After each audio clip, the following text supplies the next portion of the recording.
पुरपुरी गांव में सोहन नाम का हलवाई रहता था। वह खूब बढ़िया और स्वादिष्ट मिठाइयां बनाने के लिए जाना जाता था। इसी वजह से उसकी दुकान पूरे गांव में मशहूर थी। पूरा गांव उसी की दुकान से मिठाई खरीदता था। वह और उसकी पत्नी मिलकर शुद्ध देसी घी में मिठाई बनाते थे। इससे मिठाइयां काफी अच्छी और स्वादिष्ट बनती थीं। हर रोज शाम होते होते उसकी सारी मिठाइयां बिक जाती थीं और वह अच्छा मुनाफा भी कमा लेता था। मिठाइयों से जैसे ही आमदनी बढ़ने लगी, सोहन के मन में और पैसा कमाने का लालच आने लग गया। अपने इसी लालच के चलते उसे एक तरकीब सूझी। वह शहर गया और वहां से एक दो चुंबक के टुकड़े लेकर आ गया। उस टुकड़े को उसने अपने तराजू के नीचे लगा दिया। इसके बाद एक नया ग्राहक आया, जिसने सोहन के पास से 1 किलो जलेबी खरीदी। इस बार तराजू में चुंबक लगाने की वजह से सोहन को अधिक मुनाफा हुआ। उसने अपनी इस तरकीब के बारे में अपनी पत्नी को भी बताया, लेकिन उसकी पत्नी को सोहन की यह चालाकी अच्छी नहीं लगी। उसने सोहन को समझाया कि उसे अपने ग्राहकों के साथ इस तरह की धोखेबाजी नहीं करनी चाहिए, लेकिन सोहन ने अपनी पत्नी की बात बिल्कुल भी नहीं सुना। वो हर रोज तराजू के नीचे चुंबक लगाकर अपने ग्राहकों को धोखा देने लगा। इससे उसका मुनाफा बढ़कर कई गुना अधिक हो गया। इससे सोहन को काफी खुशी हुई।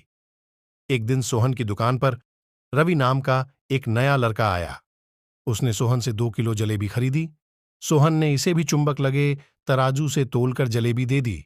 रवि ने जैसे ही जलेबी उठाई, उसे लगा कि जलेबी का वजन 2 किलो से कम है। उसने अपना शक दूर करने के लिए सोहन से दोबारा से जलेबी को तोलने के लिए कहा। रवि की बात सुनकर सोहन चिढ़ गया। उसने कहा, मेरे पास इतना फालतू समय नहीं है कि मैं बार बार तुम्हारी जलेबी ही तोलता रहूं। इतना कहकर उसने रवि को वहां से जाने के लिए कह दिया।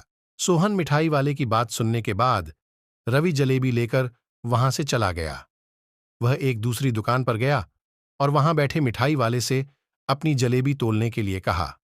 जब दूसरे दुकानदार ने जलेबी तोली तो जलेबी सिर्फ 1.5 किलो ही निकली। अब उसका शक यकीन में बदल गया था। उसे पता चल गया कि सोहन मिठाई वाले के तराजू में कुछ गड़बड़ है। अब उसने तराजू की गड़बड़ को सबके सामने लाने के लिए खुद एक तराजू खरीद लिया और उसे ले जाकर सोहन मिठाई वाले के दुकान के पास ही रख दिया। फिर रवि अपने सभी गांव के लोगों को वहां पर इकट्ठा करने में लग गया। जैसे ही लोगों की थोड़ी भीड़ बढ़ने लगी, तो उसने गांव के लोगों को कहा कि आज मैं आप सभी लोगों को एक जादू दिखाऊंगा। यह जादू देखने के लिए बस आप लोगों को सोहन मिठाई वाले से खरीदा गया सामान एक बार इस तराजू में तोलना होगा। तब आप लोग देखेंगे कि कैसे सोहन मिठाई वाले के तराजू में तोली गई मिठाइयां इस दूसरे तराजू में अपने आप ही कम हो जाती हैं। कुछ देर बाद एक दो लोग मिठाई लेकर रवि के पास पहुंचे, तो उसने ऐसा करके भी दिखाया।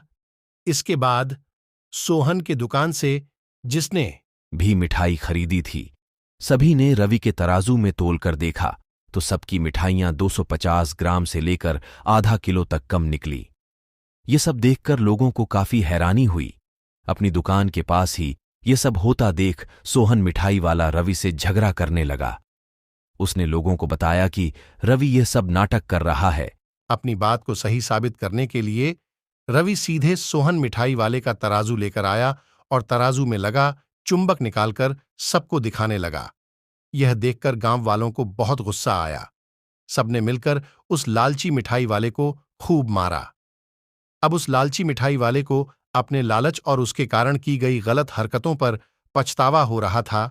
उसने अपने गांव के सभी लोगों से माफी मांगी और वादा भी किया कि भविष्य में वे ऐसी कोई भी जालसाजी नहीं करेगा।